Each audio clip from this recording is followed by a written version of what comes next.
Más que nada, quiero comenzar agradeciendo la invitación, ¿verdad?, a través de Ricardo, para estar aquí con ustedes esta tarde, ¿verdad? Y más allá de todo lo que escuchamos hace un momento, yo creo que yo me defino como una curiosa. Entonces siempre estoy en búsqueda y siempre estoy aprendiendo en todos los espacios.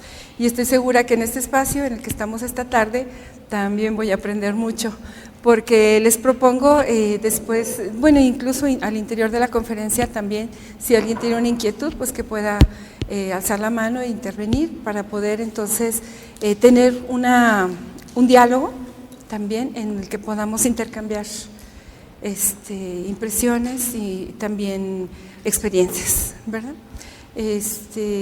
Pues sin más voy a comenzar para mostrarles la propuesta del día de hoy. Insisto en que es una propuesta, les voy a hablar desde dónde estoy yo situada, que sobre todo me muevo en el ámbito de formación de profesores de diversos niveles educativos, y entonces siempre con la inquietud de poder ayudar a que los jóvenes y las jóvenes puedan tener un mejor acceso a sus aprendizajes y que puedan construirlos, y especialmente en educación superior, porque sé que muchas veces depende de los momentos en que ellos pasen por matemáticas en particular, el que puedan continuar sus trayectorias o tengan que dejarlas, ¿verdad? Entonces, eso es lo que me ha estado moviendo estos años para investigar y estar ahí directamente con los estudiantes, que me dio la oportunidad, Ricardo, de estar con los estudiantes de la licenciatura en matemática educativa, y fue una experiencia muy impactante para mí, ¿verdad?, poder estar ahí. Y también en otros lugares, colaboro directamente con los estudiantes, estuve también en el altiplano, ahora en junio, en el verano científico. Entonces creo que el estar directamente ligada a los estudiantes y también en la reflexión con los docentes y en la reflexión teórica, pues es lo que me mantiene a mí viva, ¿verdad? Y siempre con más preguntas.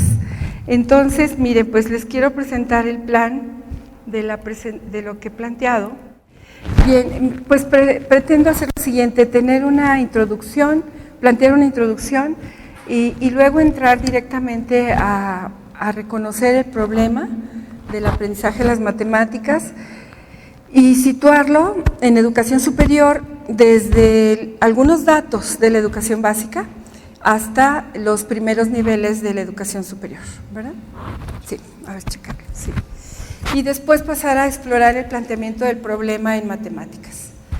El aprendizaje como un tópico a reflexionar después de los dos puntos anteriores, y la enseñanza, para finalmente plantear algunas conclusiones. Entonces, y tener un espacio también abierto, ¿verdad?, de preguntas, respuestas y de intercambio.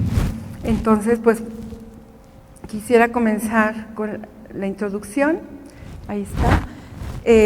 Hay aquí una imagen. ¿Qué es lo que ustedes ven? Me gustaría preguntarles y escuchar las voces. ¿Sí? ¿Perdón? Los continentes al revés. Allá. El hemisferio al revés. ¿Perdón? El hemisferio invertido. Ajá. ¿Perdón? ¿Tiene otro color? ¿Hay otros colores? ¿De qué otra manera? ¿Qué más vemos ahí? ¿Cuál es la primera expresión? ¿Un universo? ¿Verdad? Pues si partimos de lo que ahorita nos comentan ustedes, podemos también preguntarnos qué es lo que nos lleva a decir lo que decimos, ¿verdad? Un hemisferio invertido, los hemisferios al revés, ¿verdad? Un universo, ¿sí? Recuérdenme lo otro que me dijeron, colores, ¿verdad? ¿Perdón? Dos conjuntos, ¿verdad?, viendo los colores, o dos conjuntos, y es por eso que planteo esta imagen, para tratar de analizar un poco entonces qué es lo que nos hace decir lo que decimos y qué hay detrás de eso que decimos, ¿verdad? Porque si analizamos, por ejemplo, el decir los hemisferios invertidos, entonces podríamos preguntarnos, ¿y por qué decimos que están invertidos? Esto nos lleva a pensar que hay una referencia en la cual están no invertidos, por llamarle de alguna manera, ¿verdad? Y si nos vamos a situar esa referencia, entonces podríamos pensar, ¿qué es lo que nos llevó a construir esa referencia, ¿verdad? De una imagen de los hemisferios en una posición diferente, que no es esta, sino que es la contraria, ¿sí? ¿Dónde construiríamos esa imagen? Que es la representación o la referencia que nos lleva a decir que esta imagen está invertida. ¿En dónde? En la primaria, ¿sí? Algún otro espacio donde lo hayamos podido construir, en la casa, porque ahí tenemos también globos terráqueos probablemente, o se han visto algunas revistas o libros, ¿verdad?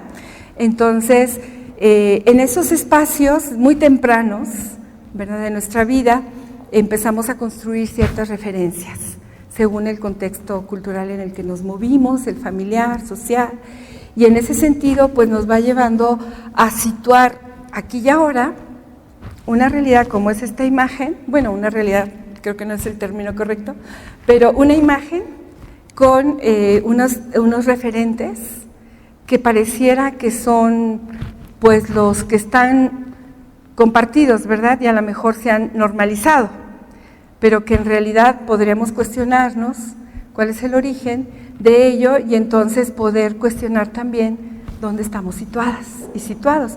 Porque si vamos un poquito más allá, como ustedes bien dicen, ¿verdad?, y han ubicado que esa construcción de la referencia de esta imagen al revés estuvo en la primaria o en la escuela, yo les diría, bueno, ¿y cómo se definió que esa referencia estuviera ahí en la escuela o en la casa? Sí, son convenciones. ¿Quién las hizo esas convenciones?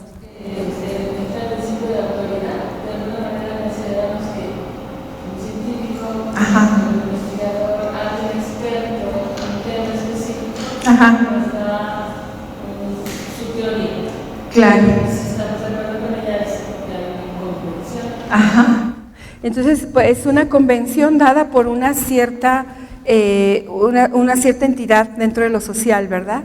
Entonces, esas convenciones y esas entidades, ¿quiénes las definieron? Y si nos vamos a la historia, ¿de dónde proviene esa noción de que los hemisferios al revés están no invertidos, ¿verdad? ¿Desde cuándo nos llegaría esa noción aquí a nuestro país, históricamente hablando, más o menos? ¿Qué piensan ustedes? Si nos vamos un poquito hacia atrás y vamos recordando en qué momento histórico se introdujo esa noción de los mapas en una determinada posición y luego se quedó, digamos, como parte de un concepto en la parte, digamos, primero social y después escolar.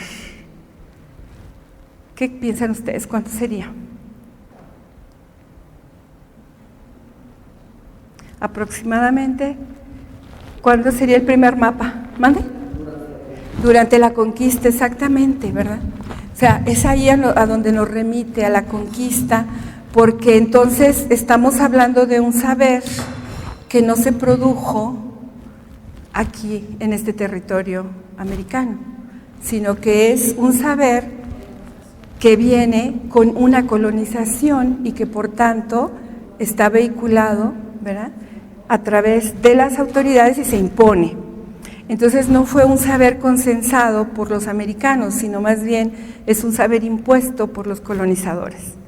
Y en ese sentido me parece que es importante ir a ver entonces dónde estamos situadas y situados, desde esas referencias históricas desde las cuales nos hemos construido, porque parece que en el tiempo están muy lejanas, ¿verdad?, más de 500 años, y sin embargo, si las retomamos, pues vemos que ahorita, aquí y ahora, siguen activamente funcionando. Entonces, a lo que quiero llegar con esto es como a un análisis que nos lleve como al análisis, a reconocer y a reconocernos en dónde estamos situadas y cómo hemos sido de alguna manera producto, ¿verdad?, de una construcción social e histórica que está situada territorialmente y que está atravesando nuestros cuerpos también, porque de alguna manera vemos una imagen y lo más, digamos, lo primero que brota puede ser que, digamos, eso está invertido. En otra conferencia me decía alguien, es que estoy como nerviosa, o sea, ¿por qué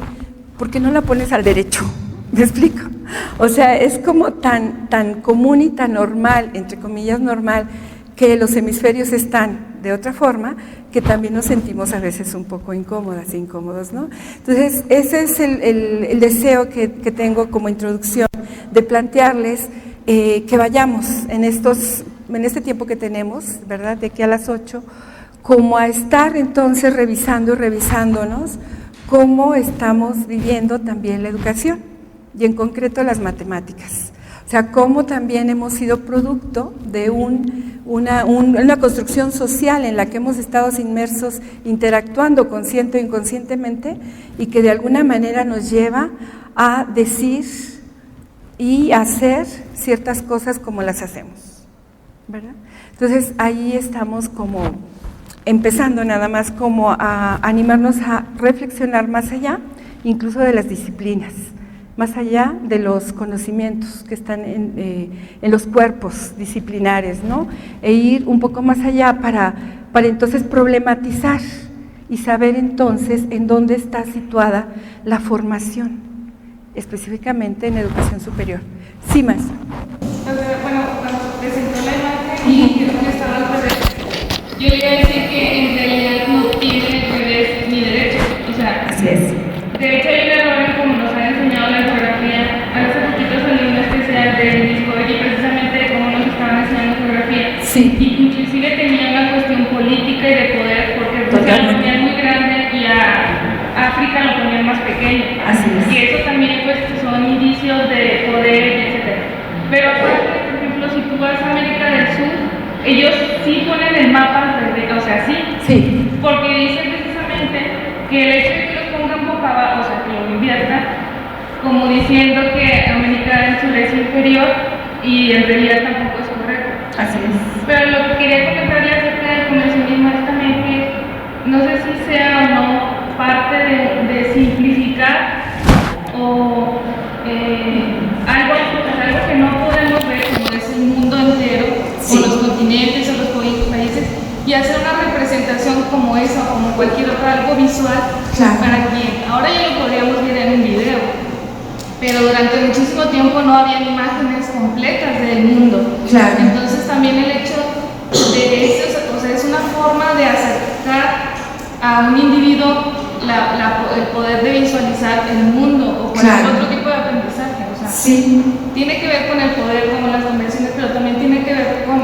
el acercamiento para que las personas podamos comprender una imagen y hacer una representación, primero visual y luego mental, de algo que no podemos tocar ni ver. Claro, por supuesto, es el carácter representativo, ¿verdad?, de la imagen, lo que también aporta, digamos, a la razón de presentar los mapas. Sin embargo, podríamos decir, ¿por qué no se hizo la convención al principio? No se definió que este era el mapamundi. Y efectivamente, retomando el primer comentario que hacías, pues hay una cuestión de poder y de decisiones políticas, ¿verdad? Porque entonces los colonizadores estarían abajo, ¿verdad? Y en el caso invertido, los colonizadores están en la parte de arriba.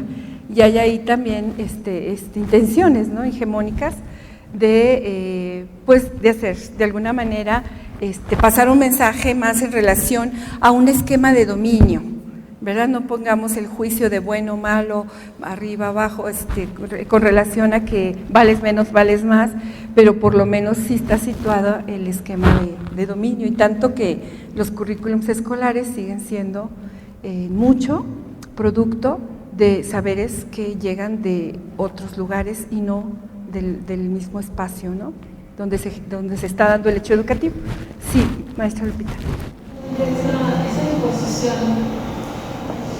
también tiene como finalidad el cambio cultural para la aceptación del dominio. Así es, sí, exacto, sí. Para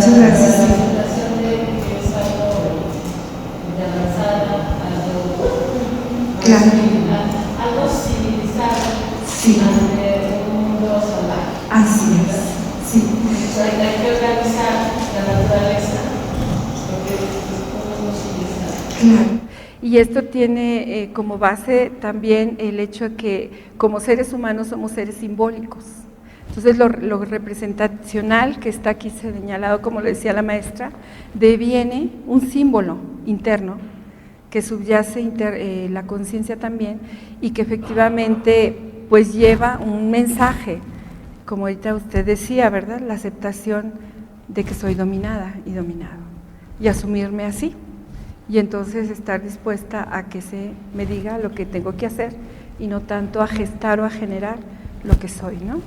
Entonces, en ese sentido, creo que tenemos mucho que reflexionar porque pues seguimos siendo colonizados. Hay una investigadora colombiana, Silvia Rivera Cusicanqui, que ella plantea que pues todos seguimos colonizados, ¿verdad? De alguna forma, porque esos vestigios históricos que se implementaron en el momento de la conquista, pues se han seguido reproduciendo en el tiempo, por los esquemas de poder y por las convenciones que se establecen como únicas o como las verdaderas o como las civilizadas, ¿verdad? Entonces, sí.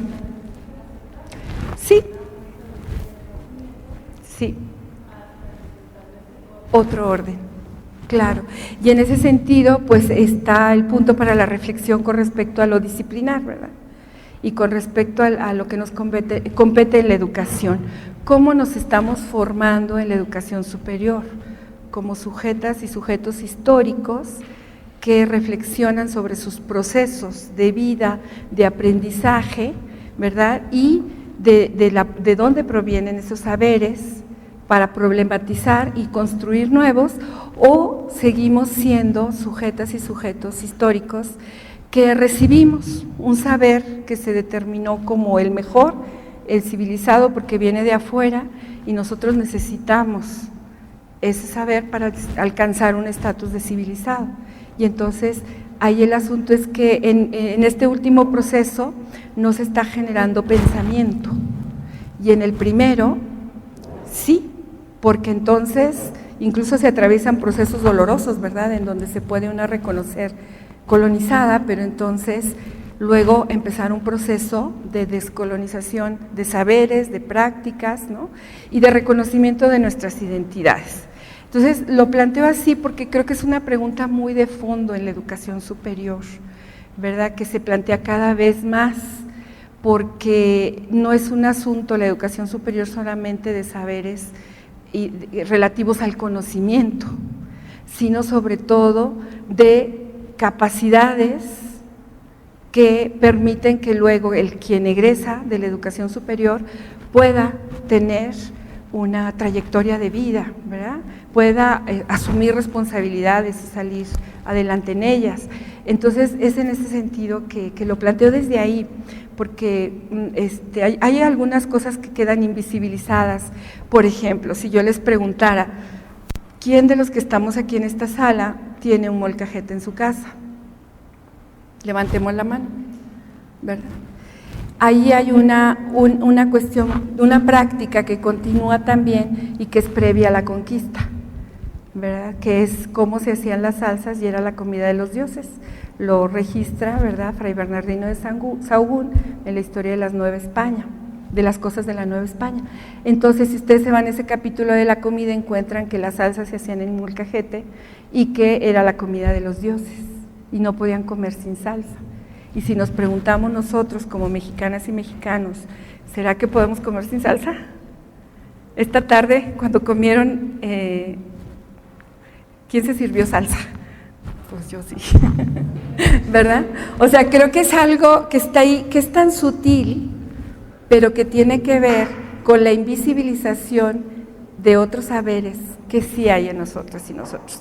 Entonces, ¿cómo ir haciendo estos procesos reflexivos dentro de las aulas y dentro de los programas de educación superior? Pues es un reto, ¿verdad? Entonces, solo lo planteo como introducción, porque me parece que por ahí va lo que yo quiero compartir esta tarde con ustedes, con respecto a las matemáticas. Entonces, en relación a las matemáticas, ¿cómo estamos situadas y situados y de qué manera entonces estamos mirando el proceso de aprendizaje y también el proceso de enseñanza, prácticamente estaré situada ahí, ¿verdad? Entonces voy a pasar a la siguiente lámina y pues esta es la invitación, que vayamos construyendo otra perspectiva que incluya diversas visiones y concepciones del mundo, y como las matemáticas, pues también otros saberes, ¿verdad? ¿Cuáles de esos saberes que están ya en el cuerpo curricular también están en los espacios sociales en los que nos movemos nosotras y nosotros, y también los estudiantes? Entonces sería como esta la invitación. Y quiero empezar planteando un problema que nos compete, sobre todo, bueno, en mi experiencia he trabajado en educación superior con ANUYES en la formación de profesores y formando sobre todo, bueno, más que formando es proponiendo un método para aprender matemáticas, y entonces me encuentro que cada vez los jóvenes y las jóvenes llegan a educación superior sin las habilidades básicas de aritmética, ¿verdad? Y también sin habilidades de lectura y comprensión de lo que leen. No sé si les ha pasado a ustedes, en donde están situados y situadas, y eso se ha vuelto un grave problema desde hace 10 años a la fecha, ¿verdad? Y en lugar de que se disminuya, va acrecentándose ese problema. Entonces hablamos de un rezago que pues sobre todo tiene que ver con, desde mi punto de vista, con un problema, ¿verdad?, que es necesario reconocer y estudiarlo, porque a veces se habla solamente del rezago y se plantean nuevas formas de abatirlo, pero no se plantea de dónde surgió ese problema, ni qué es, ¿verdad?, cómo se estudia, para poder ir a nuevas formas. Entonces, esto impacta la parte del derecho a una educación como un hecho social, porque justamente muchas cifras las cifras de estudiantes que desertan en media superior y en educación superior, pues nos refleja un problema también en la básica. Entonces, lo planteo así para poder situarlo como un sistema, ¿verdad? Estamos en un sistema educativo, en este caso en nuestro país, y con una política pública detrás, pero si nos situamos desde ahí para ver el problema del rezago, les voy a poner algunas cifras que nos ayuden a reconocer el problema. Miren, como podemos ver, en la primaria hay muy poco abandono, en la secundaria un poco más, y aquí es donde está la mayor parte del grueso de los jóvenes que abandonan el bachillerato, y la educación superior pues tiene también un índice de abandono, pero menor. Entonces, lo que se ha estudiado también, si podemos pasar a la siguiente, por favor, es que el 80% que abandona, ¿verdad?, corresponde a la reprobación en matemáticas. Entonces, y esto en general, no solamente en las carreras que tienen que ver directamente con matemáticas, como son ciencias exactas y todas las tecnológicas, ¿verdad?, ingenierías y demás, sino también en otras carreras que son de ciencias sociales o de ciencias de la salud, en donde pues también hay matemáticas, ¿verdad? Y es justo esta reprobación la que hace que deserten en algunos casos. Entonces, pues tenemos estos índices. ¿Podemos pasar, por favor? Y detrás, lo que hemos encontrado en la investigación, estas son frases que he encontrado en las entrevistas, aquí está, ¿verdad? En las entrevistas a estudiantes de bachillerato y de los primeros años de educación superior, es que las matemáticas son difíciles, soy malo para las matemáticas, son para genios, soy burro, no sé matemáticas, tal vez repruebe, no sé matemáticas. Tal vez, seguramente ustedes han escuchado estas frases, ¿verdad? Porque no solo están en la escuela, sino están de alguna manera en el ámbito familiar y social. Entonces, cuando analizaba estas creencias asociadas al abandono escolar, esto lo pude ver muy de cerca en un trabajo en el estado de Sonora, en 2011, que estuvimos todo el año haciendo un proyecto de investigación con jóvenes de bachillerato, en los últimos años de bachillerato, y había estas creencias, ¿verdad? Se repiten en otros lugares también, y entonces esto me llevaba a analizar cómo pues estas son significaciones, lo que hablábamos hace un momento, son construcciones simbólicas que se van haciendo, así como en la imagen veíamos que nos lleva a tener un discurso sobre si el hemisferio está invertido o no, también con respecto a las matemáticas se van haciendo estas significaciones imaginarias sociales que funcionan pues instituyendo y creando, ¿verdad?, algo, una idea que está ahí y que se va de alguna manera constituyendo, manteniendo y justificando, porque claro, cuando hay reprobación, entonces se justifica y se mantiene esta significación. Y cuestionando y criticando un orden social también, sería otra forma. Entonces, estos dos primeros puntos, que son generalmente cómo funcionan en la vida cotidiana las significaciones imaginarias sociales, pues se instituyen, se crean y luego se reproducen y se mantienen por las prácticas, ¿verdad? O hay algunas otras que logran cuestionar y criticar un orden social para entonces construir otro. Y a partir de aquí es que quiero plantearles precisamente cómo ver el contexto social desde algunos autores. Castoriadis nos dice que la sociedad, en tanto plantea la exigencia de la significación como universal y total, postula su mundo de significaciones como aquello que permite establecer la exigencia de que sea universal y social, ¿no? Entonces, si el hecho social nos plantea significaciones universales y totales, pues va a estar encaminado, digamos, las instituciones para ese fin. Entonces, pues las significaciones van operando desde lo implícito en las elecciones que vamos haciendo. Entonces, aquí la cuestión es la constelación de significados que van estando en el aula y que desde ahí se van construyendo el mundo social, como este mundo, mi mundo, pero que está compartido por todo el entorno en donde se construyeron esas significaciones. Entonces, aquí está como el juego, ¿verdad? O sea, el punto nodal, diríamos, porque si bien vamos creciendo en un entorno social en donde vamos construyendo ciertas significaciones, en las prácticas las voy incorporando de tal manera que me vuelvo una constelación de significados, así lo llama Cabrera, para entonces ir reconociendo ese mundo social como mi propio mundo, ¿no? Entonces, ahí está el asunto de ver cómo entonces, en el caso que les mencionaba de las matemáticas, esas creencias de que son difíciles, no solamente es una idea, sino está constituyendo mi mundo de tal manera, dándole significado a un objeto externo que se me presenta en la escuela como algo difícil, y eso implícitamente me lleva a tomar elecciones y decisiones. Entonces, en ese sentido, el hecho del aprendizaje en las matemáticas concretamente, pues lo he identificado como un espacio simbólico que ha sido construido previamente en el estudiante y que llega al aula con ello. Entonces, me parece sumamente importante este punto porque es desde ahí donde empieza el hecho educativo, ¿verdad? Y esto está cimentado también en el enfoque histórico-cultural, es decir, nadie llegamos aquí como en este momento, ¿verdad?, sin nada. O sea, todos los que estamos aquí hemos tenido una experiencia muy concreta, muy personal y construida socialmente en torno a las matemáticas, por ejemplo, ¿no?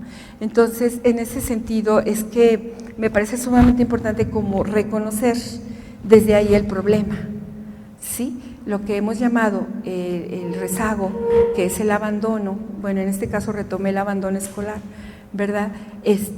Como una cuestión que tiene de fondo significaciones que están ahí, ¿verdad?, que están produciendo algunas elecciones, algunos actos, creencias, y que en ese sentido yo creo que habría que tomar en cuenta para unas posibles intervenciones pedagógicas más adelante.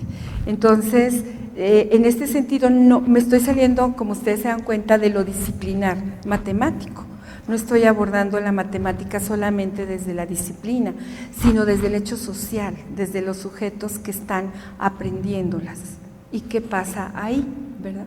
Y es por ello que también al retomar entonces la noción de la sociedad como una organización de significaciones, pues encontramos que hay una especificidad histórica y aquí en nuestro país tenemos una gran diversidad de culturas y podemos encontrar que en cada uno de los espacios diversos de las regiones, norte, sur y centro, se manifiesta de una forma que es específica, ¿verdad? Es esta forma y no otra. Entonces son espacios sociales que están particularizándose según los entornos, ¿verdad? Yo lo pude apreciar, por ejemplo, cuando estuve en Puerto Peñasco, en Sonora. Estuvimos trabajando con los profesores para que construyeran problemas situados en su contexto y los problemas que ellos construyeron todos, sin excepción, fue lo que a mí me llamó la atención, hablaban de pesca. Entonces hablaban de diferentes tipos de peces, de temporadas, de redes, de barcas, de costos, de veda, ¿no? Y todo eso problematizado pues era la base para poder llevar las matemáticas a los primeros años de educación superior. Entonces, cosa que no pasó, por ejemplo, ni por supuesto que no pasaría aquí, ¿no? En San Luis, porque no tenemos la pesca, no tenemos el mar al lado, ¿no? Pasarían otros problemas y así lo he observado en otras regiones. A eso me refiero con la cuestión de las significaciones, que tiene que ver con las prácticas que vamos llevando a cabo en la vida cotidiana y que pues luego aparecen en el aula, luego aparecen en los procesos formativos de la universidad y de la educación superior. Por tanto, las determinaciones para las políticas públicas, planes, programas, estrategias, clases de matemáticas, están hechas desde las significaciones. La pregunta, bueno, de quienes hacen esas elecciones, ¿verdad? Quienes eligen. Y para mí la pregunta sería, voy a voltear para allá, porque si no, no pasa. La pregunta queda abierta, ¿desde cuáles significaciones entonces se piensa el sistema educativo mexicano? Y en esto no me refiero solo a la educación superior, sino como mencionaba, pues también a la básica y a la media superior, somos como un sistema. Entonces, ¿será que son desde la sociedad mexicana o desde otras sociedades con otras condiciones?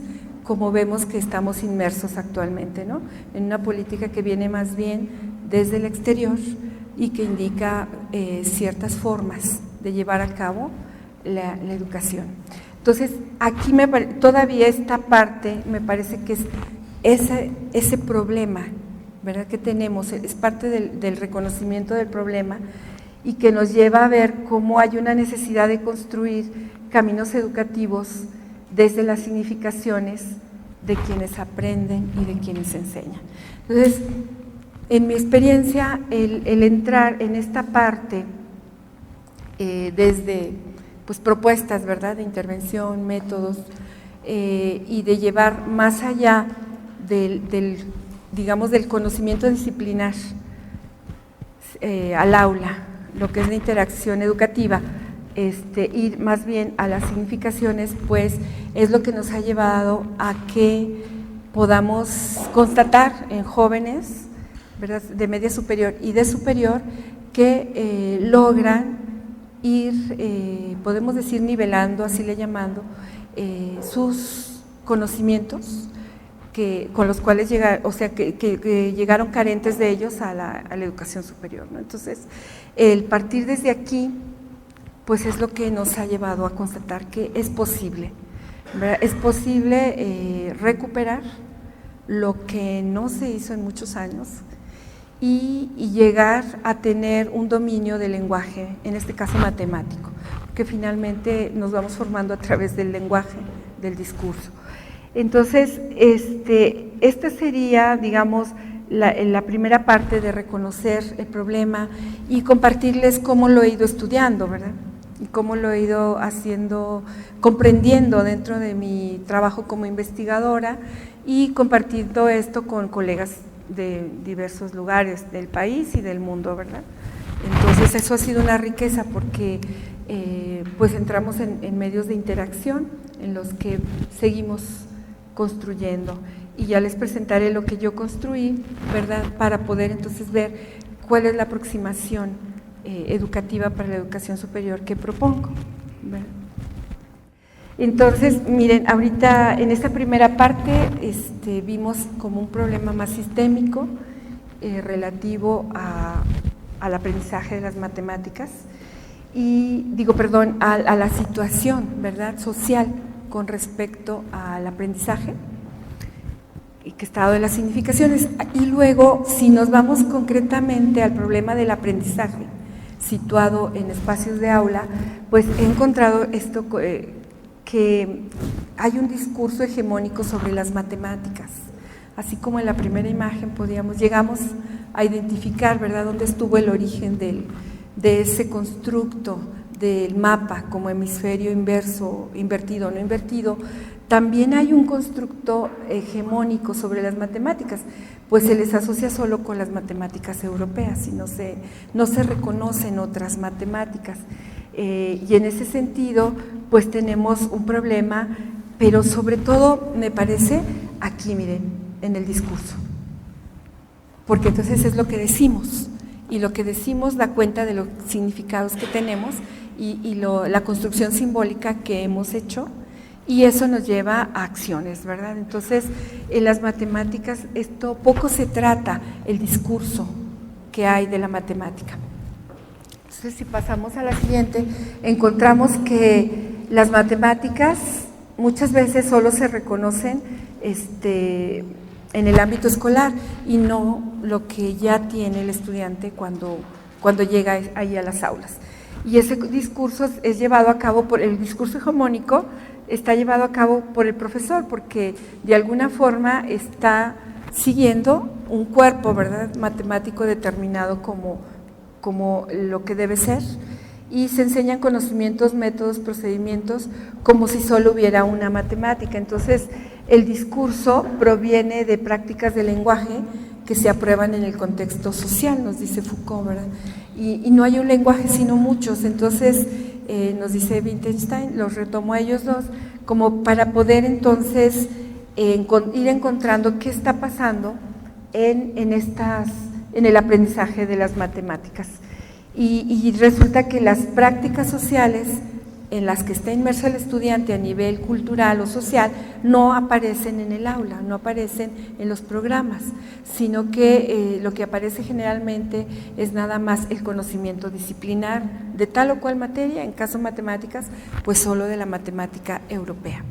Entonces, en muchos casos hemos encontrado que estas prácticas culturales tienen particularidades que las llevan a cabo en sus prácticas diarias cotidianas y que no están consideradas para los aprendizajes.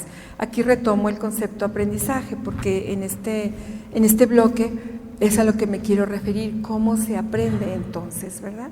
Si no se retoman las prácticas en las que se están inmersas en el entorno y solamente el discurso hegemónico que está planteado en los cuerpos disciplinares.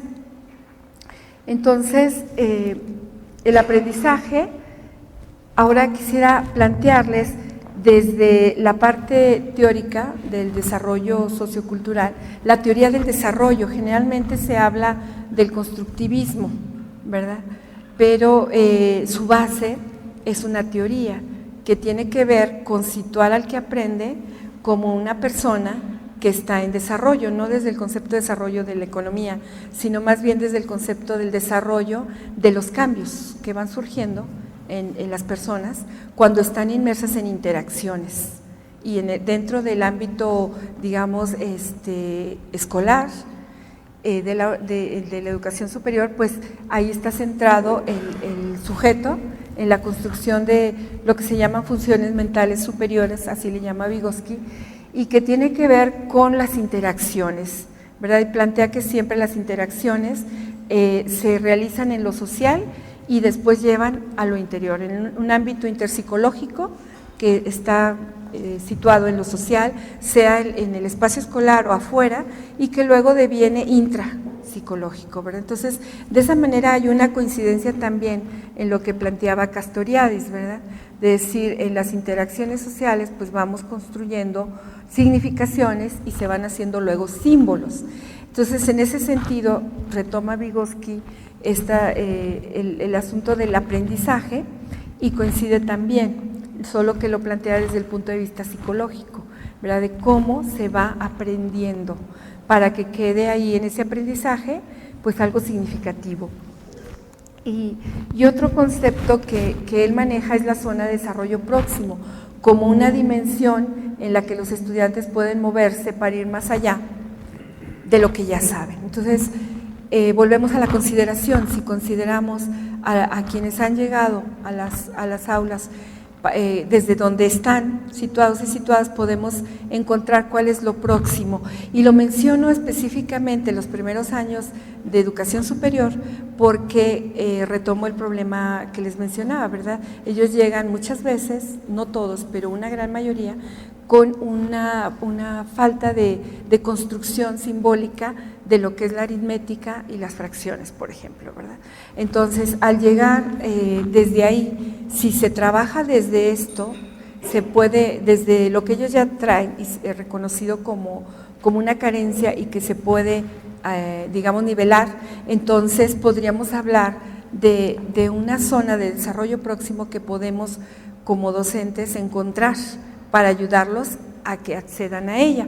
De hecho, Vygotskáya, allá en Moscú, ella es la nieta de Vygotsky y está en la dirección de la Facultad de Psicología de allá de la Escuela Estatal de Moscú, en Moscú.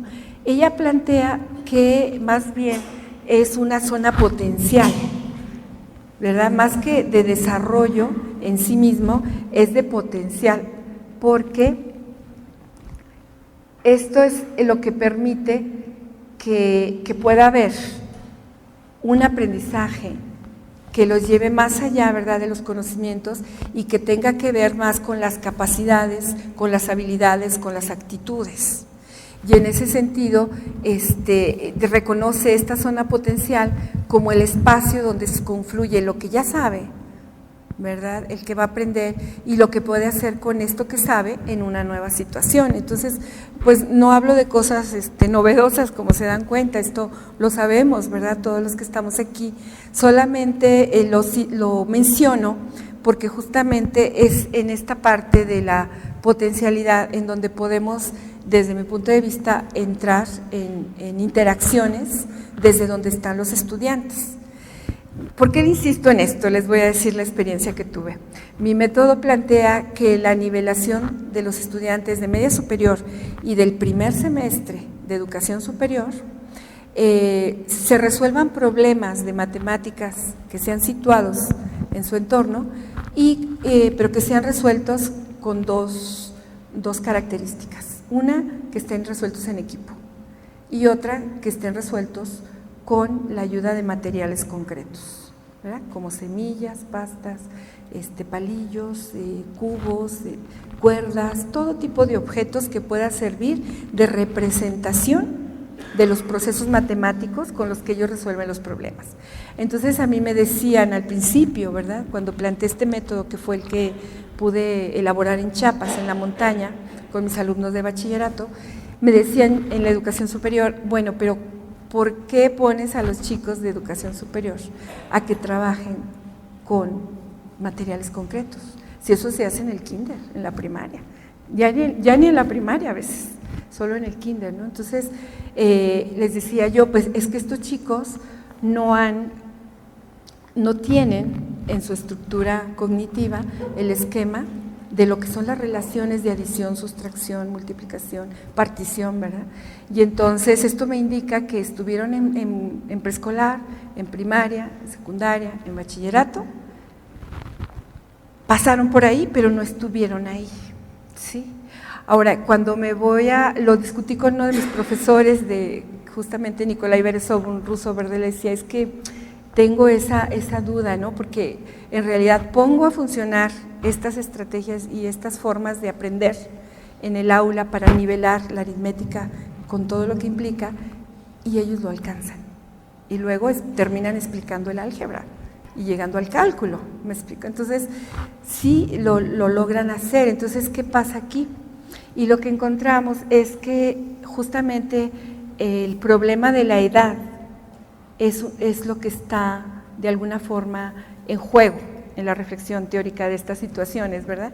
Porque hay una edad que no es la edad biológica nada más, sino la edad cognitiva, psicológica, en la cual ellos pues no tienen los referentes, no se tejieron las redes neuronales que sabemos que se tejen cuando hay un aprendizaje significativo, por tanto llegan a educación superior y no lo tienen. Entonces, en ese sentido, el considerar que la edad cronológica de ellos no correspondía a la edad cognitiva, entonces ahí es donde pude explicarme por qué es que ellos alcanzaban a nivelarse en los conocimientos y además pues este otro principio, ¿verdad?, que también se plantea en la educación, es que aprendemos toda la vida. Entonces, y esto pues sí cuestiona las teorías previas de constructivismo individual, ¿verdad?, en el cual se establecen etapas, que dice que solamente en algunas etapas de la niñez se aprenden determinadas funciones mentales, ¿no? Y entonces esto fue el constructivismo individual, ¿verdad?, que ya está muy superado porque ha sido muy cuestionado por muchos cuerpos académicos de la investigación educativa, y lo que se ha constatado desde las investigaciones es que se puede aprender toda la vida. Y bueno, menciono a una autora muy importante que se llama Rita Levi Montalcini, no sé si alguno de ustedes oyó hablar de ella. ¿La conocieron? ¿No? Es que acaba de morir hace 3 años, de 103 años. Y ella pues se dio a conocer mucho a los 100 años, bueno, le hicieron entrevistas cuando cumplió 100 años, porque ella es un premio Nobel, ella es una científica italiana que descubrió el factor de crecimiento neuronal.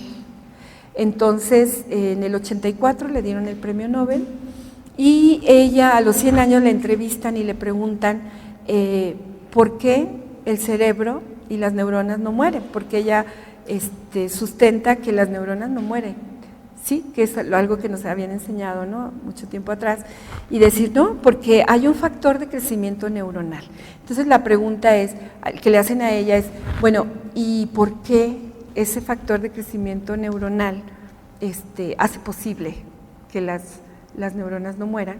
¿Y cómo? Entonces ella dice, bueno, es un proceso químico que se da cuando las personas tienen proyectos en su vida y se apasionan con ellos.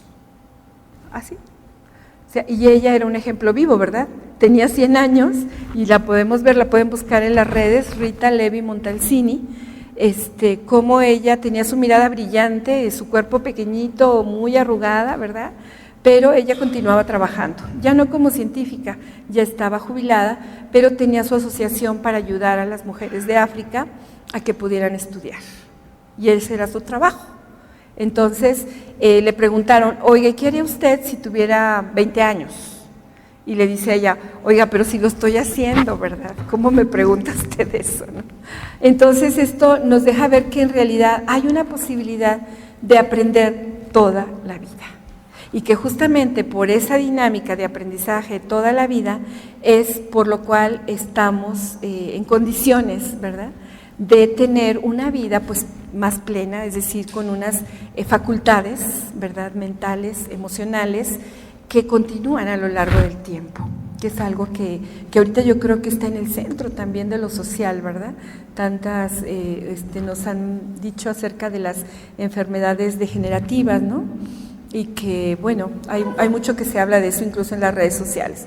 Entonces, lo traigo a colación porque justamente con los jóvenes, ¿verdad?, y las jóvenes en educación superior, en media superior y superior, está en juego el que se ha contemplado también ese aprendizaje de toda la vida, y que si llegan a los primeros años con las carencias que lleguen, es posible que puedan nivelar su conocimiento para luego continuar su trayectoria, porque si no es así, se les va a repetir el conocimiento una vez y otra vez, y entonces en los semestres siguientes pues hay una deserción. Por eso les mencionaba esta parte de lo importante que es para mí considerar esta zona potencial, ¿verdad?, con respecto a estos saberes y lo que puede hacer con ellos ante una nueva situación, que es entrar en métodos. Ahorita vamos a ver otras metodologías. Y la educación entonces pues no es solo el producto de procesos cognitivos individuales, sino sobre todo se hacen de manera social y se van constelando elementos que se ponen en juego, y en las interacciones. Aquí lo que quiero señalar con esta diapositiva es una palabra que no está, pero que está explicitada en esta frase y que tiene que ver con interacción, ¿verdad? Entonces, ¿cómo la interacción? Si está en el centro del aprendizaje, la interacción, entonces, ¿cómo interactuar? Y lo que sí está en esta frase es esta palabra, que es actividad.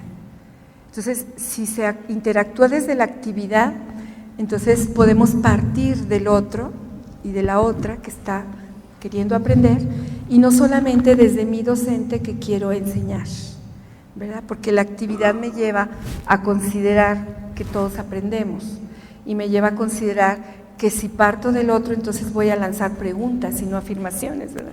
Por ejemplo. Entonces, ¿cómo entrar en este esquema de actividad para ir propiciando entonces lo que mencionaba en la diapositiva anterior, el poder entrar desde lo que el otro sabe, desde sus significaciones y poner en juego las mías y entonces empezar a interactuar, ¿sí? Desde ese otro punto, y es ahí donde me refiero un poco al cambiar el esquema de la educación matemática, por lo menos, para no entrar desde el tema de la matemática, ¿verdad? Sino más bien entrar desde la problematización que se pueda plantear desde una situación que tiene cantidades e interactuar desde ahí con los jóvenes. Entonces, pues eso sería esta parte. Y por finalizar, aquí sí está ya la interacción, y aquí quiero puntualizar la interacción como relación, porque muchas veces me parece que se considera la interacción como esa digamos, diálogo o esa comunicación, como comunicación, ¿verdad?, que se establece cuando yo entro al aula, cuando estoy delante de los estudiantes, las estudiantes, y que empiezo a comunicar para poder determinar, bueno, cuál es el marco de la asignatura o de la clase, y entonces demandar, pedir o cuestionar, sí, pero si esta comunicación se queda solamente en un intercambio de ideas, entonces no llega a ser relación. Y esta relación me parece que, sobre todo hablando de jóvenes que inician en educación superior, es fundamental, porque es esa parte en donde cualquier ser humano, cualquiera de nosotras, de nosotros, se siente reconocida y reconocido, ¿verdad?, cuando se tiene, digamos, el interés en saber dónde está situado el otro y el otro. Entonces, es en ese sentido que la relación va buscando, ¿verdad?, que el que aprende tenga ese lazo entre el entorno en que está situado y también con la persona que está ahí planteando la actividad.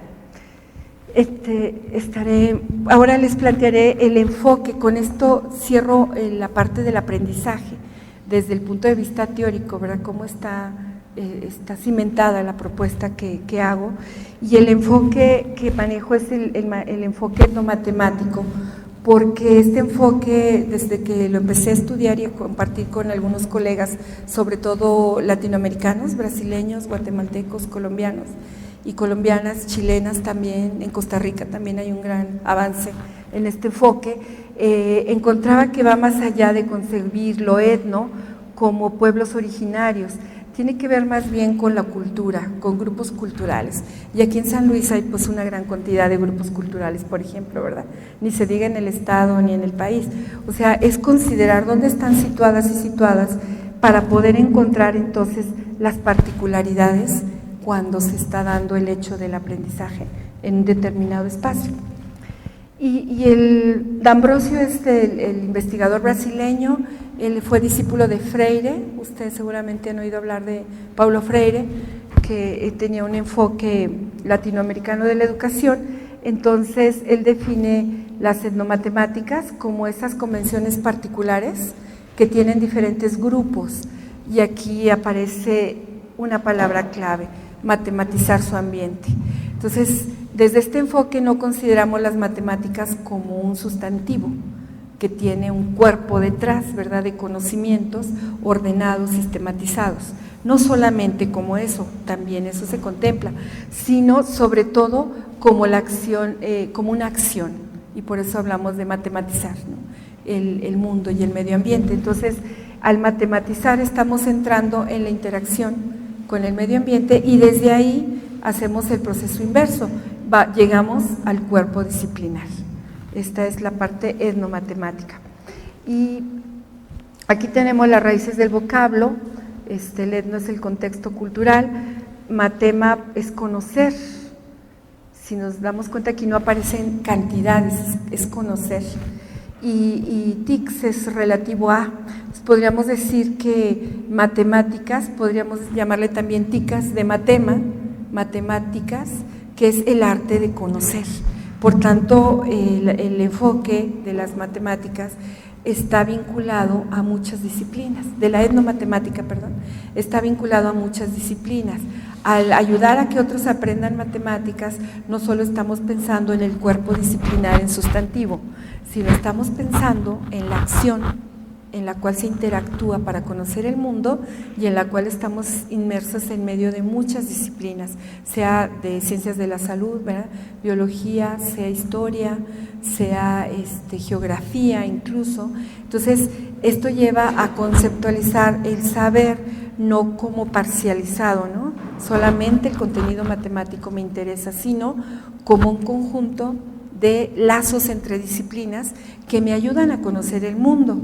Y en este sentido, pues entran las habilidades y las actitudes de una manera muy relevante, más que el conocimiento. Y esto va haciendo un desarrollo para llegar justamente a las capacidades o competencias, ¿no? O sea, esa visión global del saber, en donde no solo es el conocimiento, sino las habilidades y las actitudes, es la que me lleva a construir entonces otra forma de estar en el mundo. Y en ese sentido, pues, a hacer atractivas las propuestas de actividades. La etnomatemática tiene una parte muy importante, no voy a abundar mucho, si a quien le interese le puedo mandar artículos, libros, hay una página, la mencionaré al final, en donde estamos situados en una epistemología que es hermenéutico-interpretativa. Está centrada en la descolonización y el reconocimiento de las construcciones de conocimientos de diversas civilizaciones. Entonces, la revisión histórica nos lleva, ¿verdad?, a identificar una civilización occidental, que es la que tenemos en la base como movimiento histórico desde la conquista, y también otras civilizaciones que están aquí presentes, como les mencionaba, pero muy invisibilizadas, ¿verdad?, con prácticas como las de la comida que ya mencionaba, de la salsa, el molcajete, saberes de plantas, de remedios, ¿no?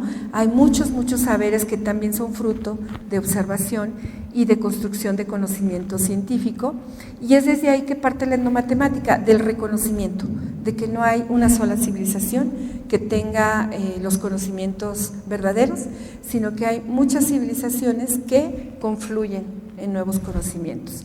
En esto, pues, les recomiendo a quien le interese el tema, Alfredo López Austin, Miguel León Portilla, Guillermo Bonfil Batalla, que plantean la civilización mesoamericana como la civilización en la que nosotros estamos ubicados. Y no como una civilización antigua, sino como una civilización actual, ¿verdad?, en la que estamos inmersas e inmersos, pero de una manera muy invisibilizada. Entonces, por ahí va el enfoque epistemológico de la etnomatemática, para que pueda, desde una actividad hermenéutico-interpretativa, reconocer las diversas civilizaciones. La metodología es transdisciplinar, es decir, como incluye muchas disciplinas y no está centrada solo en el conocimiento, entonces va más allá.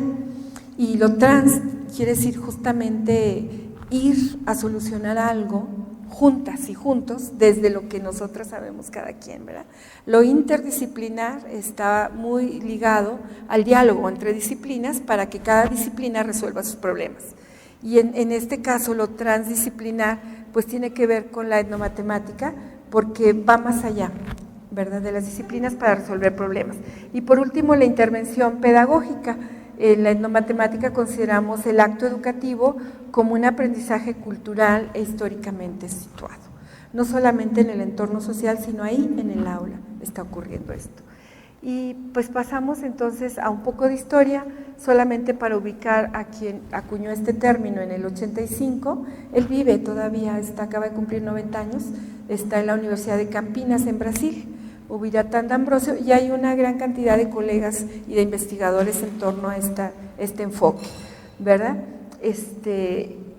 Y pues enfatiza la influencia de factores socioculturales, ¿verdad?, en la enseñanza y el aprendizaje de las matemáticas. Pues con esto solamente llego al punto de plantear el enfoque de cómo se puede ir desarrollando habilidades y actitudes para también adquirir pues otras capacidades, ¿verdad? Incluso con todo lo que implica la actividad, que no solamente se basa en el conocimiento, sino en el reconocimiento de las significaciones. Y en ese sentido, la propuesta de aprendizaje que he realizado tiene que ver en matemáticas, con el punto de partida de problemas que son resueltos en equipos y que tiene como punto de arranque una narrativa, no solo un problema del entorno, sino el planteamiento de metas y retos a través de narrativa, es decir, de situaciones. Ahorita les daré un ejemplo de ello, y que lleve, por tanto, a despertar la imaginación, que es como ir entrando al terreno del pensamiento, ¿verdad?, porque ahí se elaboran muchas nuevas ideas, y que tenga también esta parte de emoción, que sea de interés de quien está aprendiendo, y que este problema pues tenga estos componentes. ¿A dónde nos lleva este hecho, ¿no?, a estas interacciones? Aquí es entre estudiantes, ¿verdad?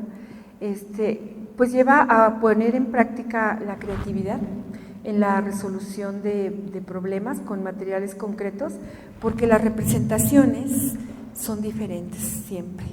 Entonces, cuando se representan estos materiales, representan situaciones o problemas contextualizados, entonces entramos en una interacción que implica la mayor parte de los sentidos, y esto permite que el razonamiento sea el centro, ¿verdad? Y la creatividad en la relación del acomodo de los objetos relativos a cantidades tenga una forma particular, ¿verdad? Y cada equipo de trabajo presenta diferentes representaciones, ahorita lo veremos, y aquí el asunto de los materiales concretos como representación, pues tiene, por un lado, activa las redes neuronales formadas por la sinapsis y activa el cerebro en sus hemisferios izquierdo y derecho.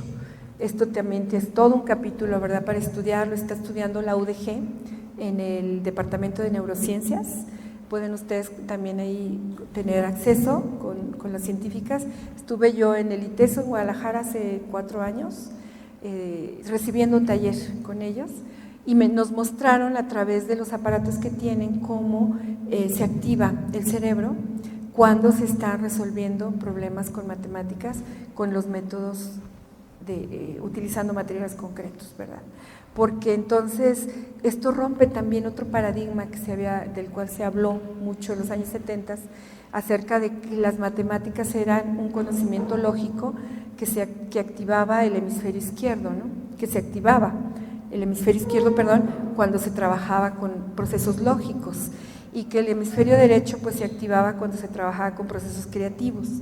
Entonces, cuando se ponen en juego los métodos y se ve a través de la tecnología que se tiene ahora, ¿verdad?, a través de todo el aparato que se pone en el cerebro cuando se están haciendo actividades, se ve en las gráficas como son los dos hemisferios, es una totalidad. O sea, no está dividida la acción al interior del cerebro, sino que es una totalidad, y cuando hay un razonamiento que se hace a través de esto, porque es creativo, aquí no hay una indicación de cómo puedes resolver el problema, ni siquiera decir primero busca los datos, luego ve la incógnita, después ve cuál ecuación te puede servir, luego sustituye y luego tienes el resultado, ¿verdad?, que es como los métodos clásicos para resolver problemas. No, aquí no se plantea eso, simplemente se pone en juego con el reto, en el contexto, en el problema contextualizado, y es a través de los materiales concretos que surgen todas esas significaciones que se tienen. Es como si en lugar de haberles puesto el mapa al inicio de esta conferencia, yo les hubiera dado material concreto, y les hubiera dicho, oigan, hagan un hemisferio, un planisferio, ¿verdad? O hagan un mapa mundi. Y cada quien hubiera hecho sus significaciones como ustedes quisieran, ¿verdad? A lo mejor íbamos a llegar a significaciones parecidas por esa representación que ya tenemos compartida, a lo mejor no. Entonces, ese es el asunto aquí, que cuando los materiales concretos son un objeto para representar y de manera libre, entonces se puede ir construyendo nuevos razonamientos propios y se activa esto, porque en cuanto tenemos una problemática y empezamos a pensar, pues sabemos que hay impulsos eléctricos en el cerebro, ¿verdad?, que están detonando que las neuronas pues se muevan con las dendritas y se hagan físicamente, se acerquen a ellas, ¿verdad?, se acerquen entre ellas, y se formen redes neuronales. Entonces, es que a mí esto de verdad me conmueve incluso, ¿no?, porque solo de pensar que estar con estos jóvenes que trabajan con materiales concretos, se están activando estas redes que no se activaron, desgraciadamente no se activaron ni en preescolar, ni en primaria, ni en secundaria, ni en bachillerato. A mí me conmueve porque luego cuando veo que ellos son los que me dan la clase de álgebra, digo, bueno, algo pasó ahí, ¿verdad?, que ya se apropiaron de estas formas matemáticas. Y al mismo tiempo, pues se ponen en juego estas habilidades de pensamiento. Aquí señalaba más bien lo fisiológico, ¿verdad? Y en este lugar, pues más bien el asunto cognitivo que tiene que ver con pensar. Y entonces hay comparación, discriminación, separación, contar, jerarquizar, ¿verdad?, relacionar, adicionar, sustraer, repartir.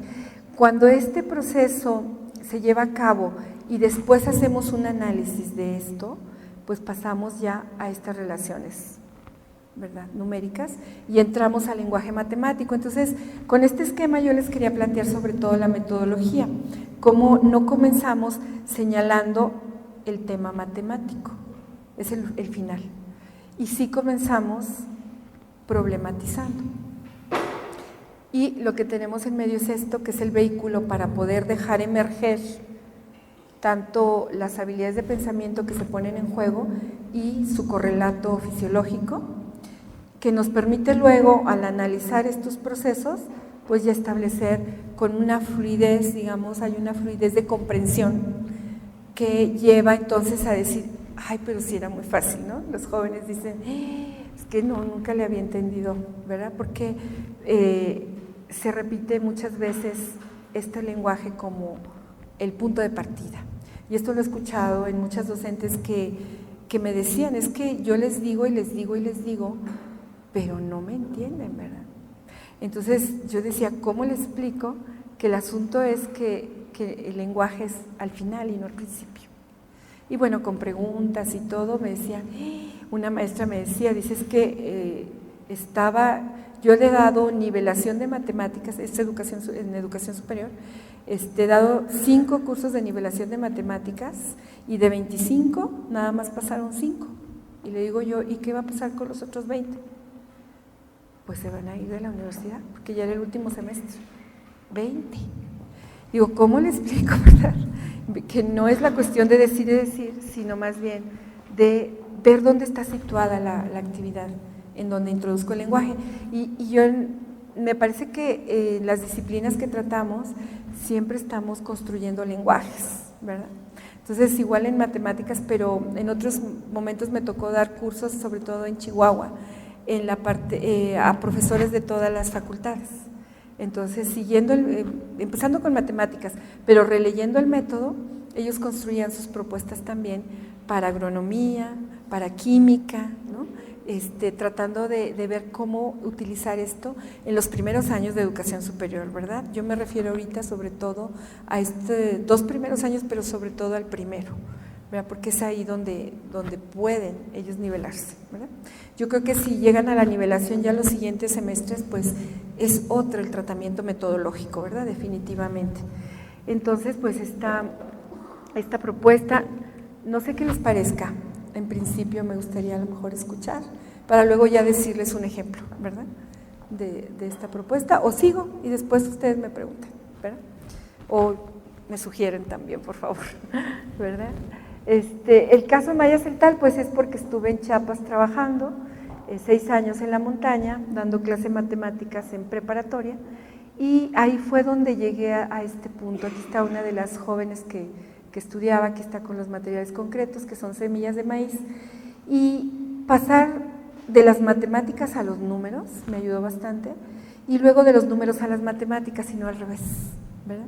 No querer dar el contenido matemático primero, que es lenguaje matemático, sino entrar a los números por medio de cantidades. Aquí tendré que agregar que el hecho de poner las cantidades en juego, pues eso me lleva luego a las matemáticas, ¿verdad? Por ejemplo, si ahorita yo les dijera qué hicieron en la mañana para llegar aquí, al lugar de trabajo, ¿qué fue lo primero que hicieron cuando se despertaron?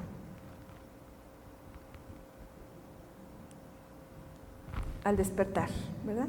Cuando abre uno los ojos, ¿qué es lo primero que hace en un día de trabajo?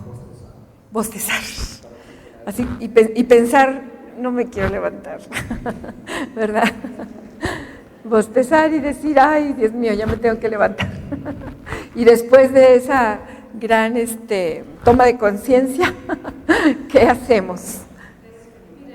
Mira el reloj, ¿verdad? Y en cuanto vemos el reloj, pues viene a nuestra mente a qué horas tenemos que estar en el lugar de trabajo. Y a partir de ahí empezamos a hacer adiciones, sustracciones, ¿no? Empezamos a trabajar con números, porque entonces hay que ver cuánto tiempo tenemos, hay una comparación ya, y entonces toma de decisiones, porque digo, a ver, ¿tengo tiempo para darme un baño así despacito o no? Me doy un regaderazo, como decimos, y me voy a desayunar porque tengo el tiempo justo para luego desplazarme al lugar donde tengo que estar en el trabajo, ¿no? Entonces, solamente en ese momento de la mañana ya hicimos comparaciones, jerarquizaciones, adiciones, sustracciones y tomamos decisiones.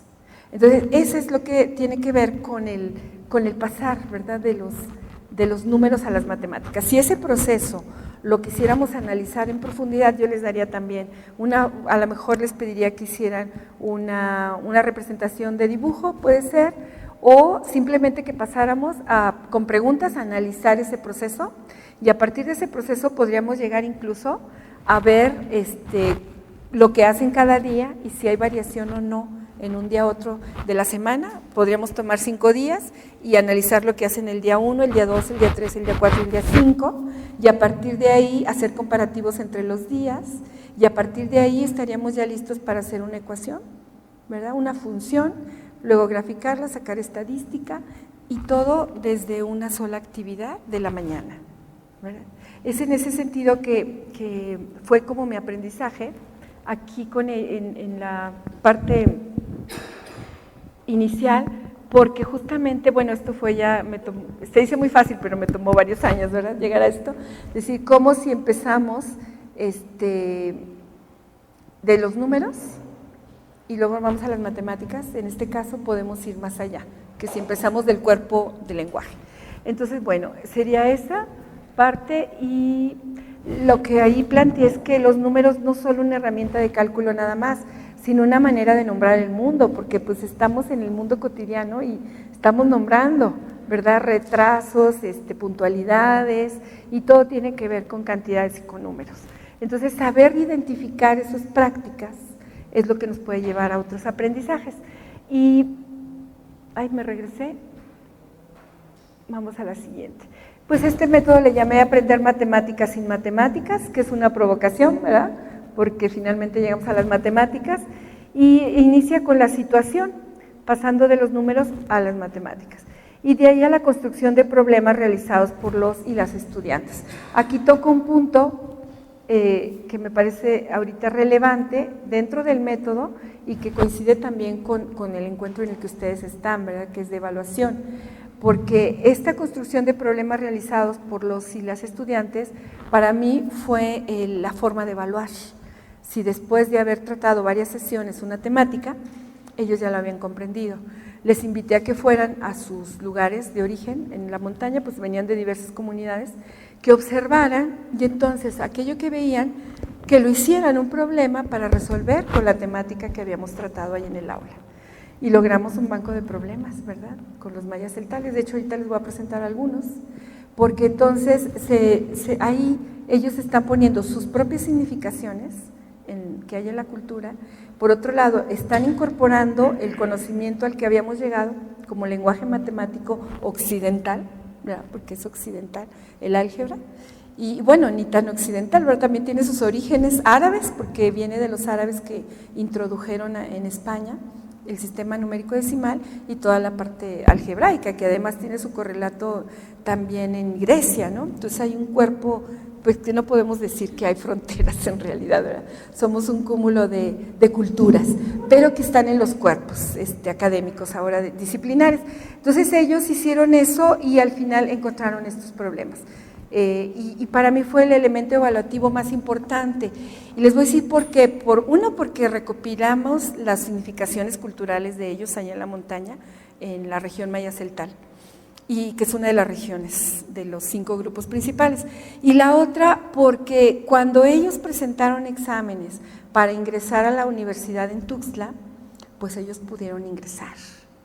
¿Me explico? O sea, iban más allá pero estaban sus significaciones y fueron más allá. Uno de ellos ahorita es el director de la secundaria y estudió licenciado en matemática educativa, ¿verdad? En Tuxtla. Entonces, en ese sentido, pues al ir dándole seguimiento, iba yo reflexionando todo esto que les presento ahorita, en 2 minutos, ¿verdad? Pero ha sido como un proceso largo. Y así, yo encontraba que si vamos ahorita a la enseñanza, pues muchas veces esta enseñanza se ha considerado como relevante el corpus de conocimientos, pero no la pasión con la que fueron construidas. Y aquí pongo a personajes matemáticas y matemáticos, ¿verdad? Muy relevantes. Hipatia, seguramente han oído hablar de ella. Si no, está la película Ágora, se las recomiendo mucho. Es una película de arte que es sobre su vida, Ágora. Y está Ada Lovelace, que fue la primera programadora, ¿verdad? Siglo XVIII, también matemática. Y están aquí Newton y Leibniz, ¿verdad? Que pues conocemos sus aportaciones también en la física y en la matemática. Entonces, justamente cuando entramos en las vidas de estos personajes, mujeres y hombres, encontramos que justamente eran curiosos, curiosas, ¿verdad? Que se planteaban con pasión el entorno y se preguntaban cosas sobre él. Entonces, cuando entramos desde aquí a la enseñanza de las matemáticas, también es otra aproximación. Y de ahí, pues, a motivar a que los estudiantes y estudiantes vayan haciéndose preguntas sobre su entorno, ¿no? Entonces, esto lleva como a tomar en cuenta el entorno, pero con preguntas sobre lo que hemos estado hablando ahí en el aula, ¿no? Entonces, y eso lleva a la construcción de esos problemas que les menciono también, ¿no? Entonces, es otra parte importante, el poder tener a estos personajes. Pues aquí está esta parte, al final, este es el principio básico, digo, soy matemática, ¿no? Ahorita les dijera a ustedes, si ustedes matematizan el mundo en la mañana, cuando se levantan y toman decisiones para llegar acá, sí, ¿no? Ahorita veíamos que sí. Entonces, cuando matematizamos el mundo, viéndolo como verbo, pues podemos decir también que me puedo identificar en un sentido como matemática, soy matemática. Y esta es también una de las claves para iniciar con los estudiantes y plantear los retos que van a detonar estos procesos. Están en movimiento, con interacciones, usando el cuerpo, colores, observaciones, noción, afecto, pasión, y al mismo tiempo está ocurriendo esta otra parte, ¿verdad?, que es más cognitiva: análisis, síntesis, comparación, jerarquización, discriminación, adición, partición, sustracción, agrupación, factorización, fracción, selección, elección, identificación, etcétera, etcétera, etcétera. Entonces, y después de esto viene el lenguaje matemático. Sería otra manera de decirles cómo lo fui haciendo. Y voy a terminar con este ejemplo, el problema de Don Juan. Es un problema que hicieron los jóvenes de bachillerato en la montaña maya celtal, y dice: Don Juan tiene una parcela irregular, al final de esa parcela hay 3 surcos, el más chico es la tercera parte del mayor y el mediano es el doble del más pequeño. Don Juan tiene 18 kilos de frijol para sembrar en los 3 surcos. ¿Cuántos kilos de frijol tiene que sembrar proporcionalmente en cada uno de los surcos? Entonces, pues, el asunto es aquí, ¿quieren ayudarle a Don Juan? a resolver su problema porque ya casi termina de sembrar. Entonces, ahí está la emoción, ahí está la narrativa, ¿verdad? Decir, oigan, pues es que don Juan tiene un grave problema, ¿cómo ven? Le ayudamos. Y cuando son jóvenes, todos van a decir que sí, ¿verdad? Y cuando somos adultos, también, ¿no? Ya vimos qué pasó en el terremoto el 19 de septiembre, ¿no? Que nos conmovió mucho cómo se desató mucha ayuda. Pues eso es algo que planteé en la narrativa y la emoción de poder ayudar. Y entonces decir, bueno, pues ustedes hagan equipos y representen con materiales la respuesta y a ver, vamos a ver qué le decimos a don Juan, ¿verdad? Y esa sería la otra parte. Miren las diversas acomodos del material que hay. Aquí se ven las significaciones de las que hablaba al inicio, ¿verdad? Y por ejemplo, si es la parcela irregular, hay alguien que la puso de manera circular, media circular. Y aquí están los surcos y tiene pastas que los pusieron de manera concéntrica. Y acá hicieron áreas. Entonces, cuando exploramos por qué las significaciones, las representaciones, perdón, fueron así, pues nos encontramos que este equipo pues no había visto nunca una milpa, ¿verdad? Cuando lo puse en juego en otros espacios. Estos son ejemplos ya urbanos. El problema lo hicieron allá en Chiapas. No tengo las fotos de esa vez, ¿verdad? Pero luego lo puse en juego en otros grupos urbanos y miren, aquí está. Aquí había otros que sí tenían un poquito más de referencia y significado y sin embargo todos llegaban al mismo resultado. Después, aquí tenemos otras imágenes. Aquí está ya los surcos, pero con 2 hileras de palillos, si observan. Entonces, es en ese sentido que les decía que va más allá de la matemática porque aquí hay otras disciplinas. Podríamos hablar de qué es, cómo es la forma de sembrar y cómo varía en una región y en otra. Aquí están ellos manipulando el material, ¿verdad? Y aquí hay otras formas de representación. Miren, usaron los lapiceros, las plumas, y aquí están los kilos de maíz, sin surcos, nada más pusieron kilos. Sí, y acá usaron papel, ¿verdad? Entonces tenemos 3 kilos en el surco pequeño, 6 en el mediano y 9 en el mayor, ¿verdad? Entonces aquí aparentemente es algo muy sencillo y sí lo es para nosotros que tenemos ya otro bagaje, ¿verdad? Matemático, sin embargo para ellos era más complicado. Y lo interesante es que da para poder pasar entonces, esto es lo que le llamaba el análisis del razonamiento, ¿verdad? Y construir el lenguaje matemático. Entonces, si tengo surcos, así tal cual, lo escribimos de manera, la palabra surco, ¿sí? O sea, no obviamos el surco, pues ya todo el mundo oímos que es surco, sino que escribimos la palabra surco. Esto es muy importante en el método porque de aquí vamos pudiendo hacer un puenteo para las diferentes representaciones ya matemáticas, ¿verdad? El surco pequeño es 1/3 del mayor y 2/3 del mayor el surco mediano. Entonces, si tomamos de referencia el entero, como entero el surco mayor, entonces vamos a tener esta elaboración, ¿verdad? Si el surco mayor le ponemos además otro nombre, entramos ya con variables y constantes, ¿verdad? La cantidad de frijol no cambia, pero lo que sí cambia son las medidas de los surcos. Entonces podemos hablar de que aquí vamos a construir una variable que se llamará S, porque es surco, y la representamos de esta manera. Entonces, esto que parece tan sencillo, muchas veces en estos grados, llegan sin poder saber que es una ecuación de primer grado, en primero de profesional. Esto lo veo en todo el país. Me ha tocado ir al norte y al sur y es lo mismo, es dramático. Sin embargo, yo digo, hay una esperanza, ¿verdad? Que hay una forma de poder llegar aquí. Claro, la mediación está dada por preguntas, porque ahorita yo lo digo a ustedes como explicando, ¿verdad? Pero bueno, ya me tocó ya estar con Ricardo y pues todo esto es con base a preguntas, para que entonces sean ellos quien lo construyan. Y es de esa manera que vamos haciendo el puente entre el lenguaje, el análisis del razonamiento con el lenguaje común para llegar al lenguaje matemático, ¿verdad? Y como les menciono también, seguramente es posible hacerlo con otros lenguajes que se tienen en diferentes disciplinas.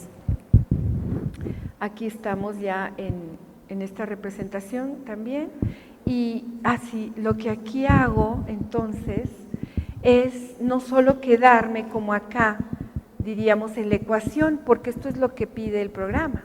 De alguna manera generalmente pide que se resuelvan problemas construyendo ecuaciones y se encuentra el resultado.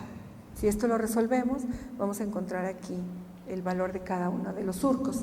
Sino que también este método me da para poder ir más allá.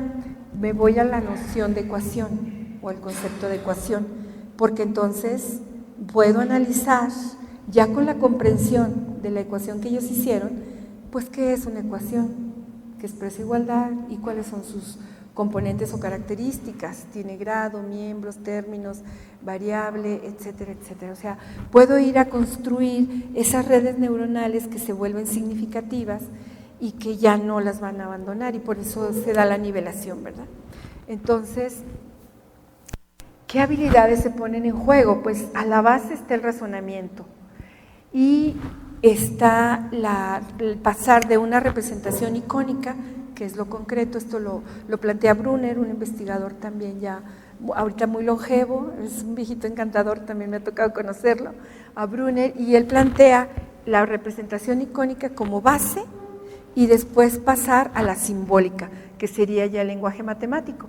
Y, por tanto, la construcción del lenguaje matemático no como un eslogan ni como una determinación o una idea, sino como un proceso. O sea, un proceso que empieza desde que me problematizo y luego desde la puesta en marcha de los materiales concretos me llevan a esto. Y esto está muy relacionado con el pensar, ¿verdad? Y en cuanto se empieza a pensar por sí mismo y a crear las propias dinámicas, ahí ya estamos del otro lado para la apropiación de lenguajes, que finalmente las demás disciplinas, vuelvo a repetir, tienen sus propios lenguajes, y es lo que queremos, ¿verdad? En la educación superior nos vamos apropiando de nuevos lenguajes con significado. Entonces, los alcances metodológicos, pues es el tratamiento de varios contenidos con una misma actividad, porque son procesos largos, pero la gran ventaja es que se tocan muchos temas con una actividad y se va más allá de los contenidos para desarrollar actitudes y habilidades de pensamientos comunicativas y sociales. Y la metacognición favorece la autonomía en el lenguaje, ¿verdad? Porque después de terminar cada actividad se pregunta ¿qué aprendí de esta actividad? Y esa pregunta abierta nos lleva a poder reconocer qué fue lo que aprendí, qué fue lo que no aprendí, y a generar procesos de autonomía. Entonces, esto a veces no se entiende mucho o pasa como muy por encima, porque no es común. Generalmente nosotros consideramos que las actividades se acaban cuando tenemos resultados concretos y hasta ahí, ¿verdad? Entonces decimos que ese es el cierre de la actividad, el llegar al resultado. Y en esta propuesta lo que yo hago es más bien llevarlos a que, además de llegar al resultado, después digan, bueno, pero de todo esto que aprendiste. Y ahí van a emerger muchas otras cosas que no son solo el resultado, también el resultado, pero sobre todo otros procesos, ¿verdad? Entonces, esa sería otra de las partes de los alcances metodológicos. Este es otro ejemplo, ya no lo voy a plantear, es exactamente igual. Aquí hay otros retos que se pueden hacer simplemente con preguntas, cómo representar una cancha de fútbol con 10 palillos, un barco en una hoja de papel, aprender a contar en maya. Y este es un ejemplo de un problema que hizo un estudiante de la montaña, Germán Jiménez Gómez, donde plantea que don Juan y su esposa deciden construir una casa de material a modo que no quede sin ningún detalle. Este es su texto, ¿verdad? Tal cual, así lo escribió él. Contratan un albañil, dice cuánto va a cobrar, dejando listo la casa de don Juan. Le pongo, así lo dejé, dejando listo, ¿me explico? Porque aquí hay una cuestión también de castellanización en la región, ¿verdad? Que no es listo, o no es el problema, es la problema, ¿verdad? Que entonces se puede ver como errores, pero también son formas de construir de nuevo el lenguaje. Y bueno, ellos van aprendiendo también a distinguir esas formas, ¿verdad? Y así no voy a leer todo porque son todos los datos aquí que él da para ver lo que se necesita, y les invito a que vayamos al final. Dice, a la pregunta, ¿cuánto gastó don Juan para parar una casa? ¿Verdad? ¿Qué encuentran aquí de diferente con nuestra forma de hablar en esto? Parar, ¿verdad? Una casa. Entonces, esto es parte también de su forma de vida, porque allá en Chiapas las casas no se construyen, las casas se paran. Y esto tiene que ver con su cosmovisión, porque la cosmovisión maya, mesoamericana también, todo tiene una proyección, así le llaman, proyección de lo divino, que inició en el momento creativo de todo. Y entonces lo que construimos nosotros los seres humanos, y ellos como mayas también tienen un alma, diríamos nosotros, ¿verdad? No le llaman ellos así, pero ellos se paran. Entonces, el hecho de que la casa se para es que ella se puede levantar, ¿me explico? Ella tiene una vida. Entonces, en ese sentido les digo que el que ellos hagan los problemas es una evaluación, porque entonces aquí queda claro hasta dónde se aprendió el tema anterior, el tema que se estuvo trabajando, y además aquí se vierten sus propias significaciones. Hay problemas muy bonitos acerca del transporte público para ir de la montaña hasta San Cristóbal de las Casas, y problematizan las subidas y las bajadas de las personas, los costos de un trayecto más corto y otro más largo, y así van llevando a cabo los problemas, ¿verdad? Hay otros que tienen que ver con las asambleas comunitarias, otros tienen que ver con las fiestas, cuánto se tiene que comprar de flores, de comida, y que los mayordomos que tienen que hacer para organizar. Entonces, hay una gran diversidad de problemas. Este sería uno de ellos. Aquí hay otro. Es la construcción de una clínica, ¿verdad? Es mi comunidad, ya he visto una, aquí hay un error de dedo, en mi comunidad ya he visto una, es sobre la construcción de la clínica. En ese trabajo trabajaron entre varios porque no puede uno solo, ¿sí? ¿Se dan cuenta la narrativa, ¿no? Es su propia significación. Se necesita varios para poder construir, pues ellos están organizados, no hubo ningún problema sobre la construcción, todo salió bien, así pudieron construirla. Yo quiero poner ese texto tal cual como él lo escribió, porque después este texto fue fruto de revisión ya de escritura también. Entonces ahí entramos en otras cuestiones, ¿verdad? Cómo poder hacer una otra escritura y conservar su propia forma de expresar. No se trata de que pasen a otro tipo de expresión. Y así está, ¿verdad? Aquí está. Ahí está. Pues con esto, esos ejemplos me sirven para ilustrar lo que les comentaba, y al llegar aquí a la enseñanza con el docente, pues es introducir el lenguaje matemático hasta que ya los estudiantes han analizado la organización de sus materiales, encuentran sus relaciones numéricas, y aquí es el docente el que ayuda a que pase a la manera formal, entre comillas, con el lenguaje matemático, o sea, que introduzca la noción de ecuación, de grado, de término, de resolución, de gráfica, de plano cartesiano, de variación cuando ya es el cálculo, ¿verdad? Y algo interesante también es que, por ejemplo, yo he usado el problema de don Juan y el otro que no les mostré, pero el de don Juan, para llegar al precálculo.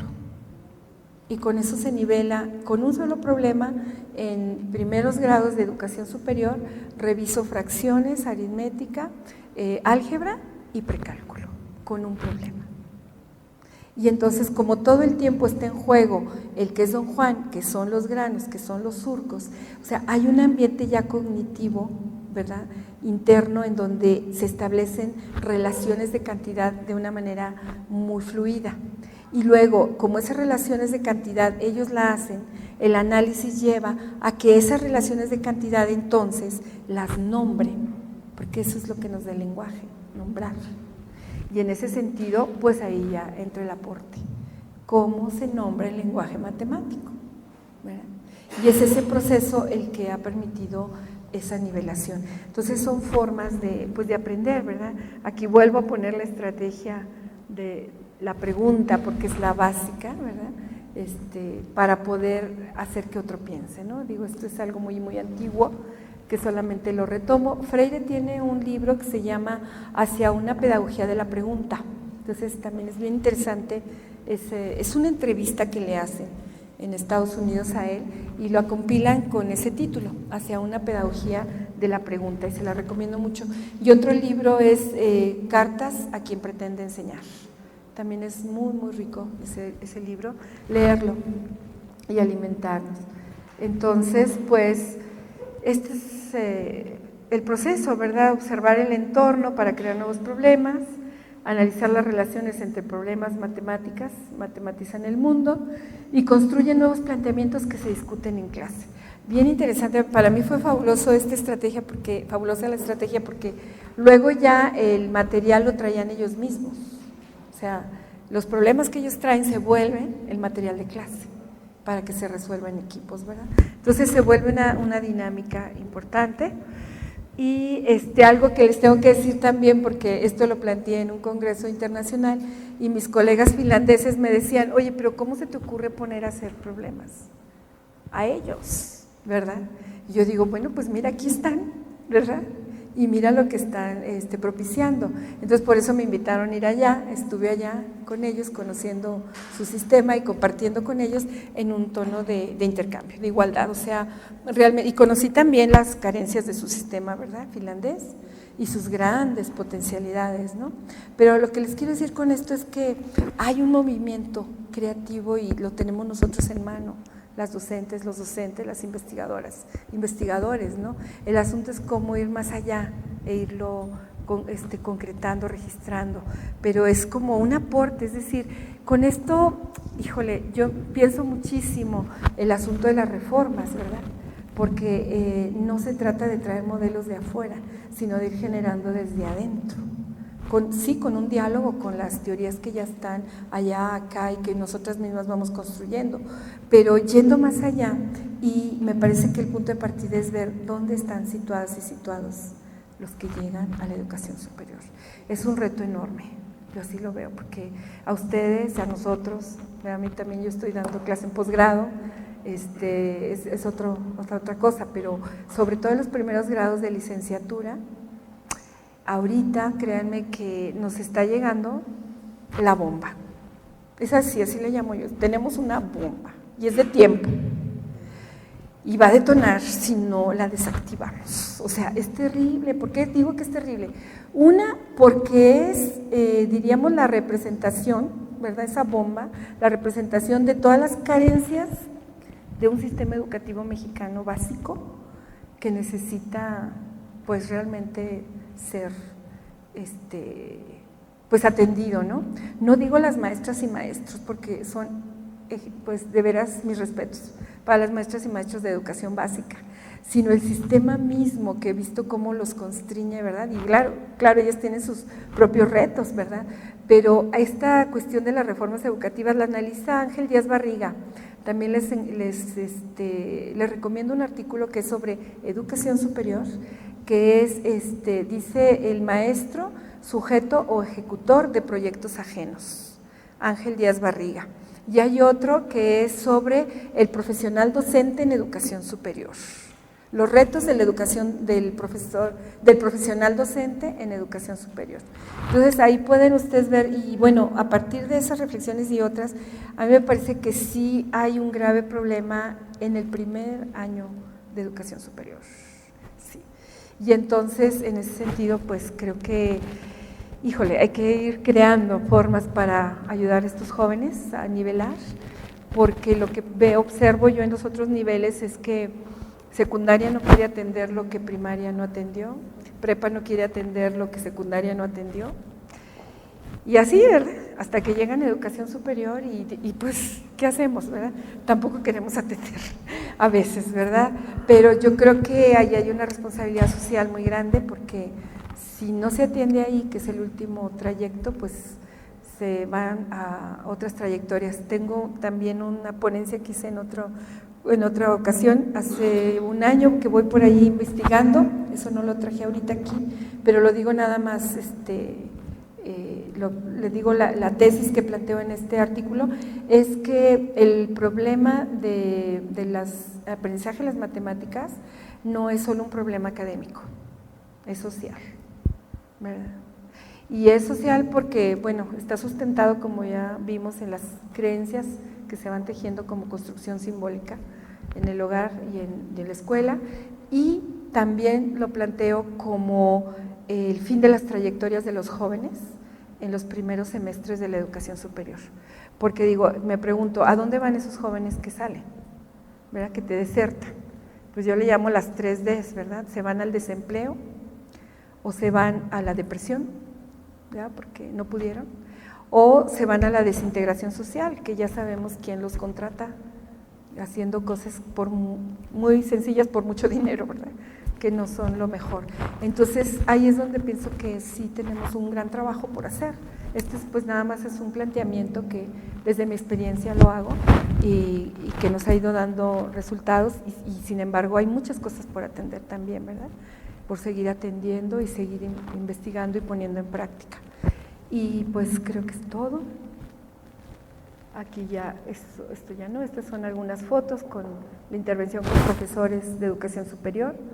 Están las tecnológicas acá, en ¿cómo se llama? Tepeji del Río, por allá, en Hidalgo, ¿verdad? En diferentes estados hemos estado trabajando.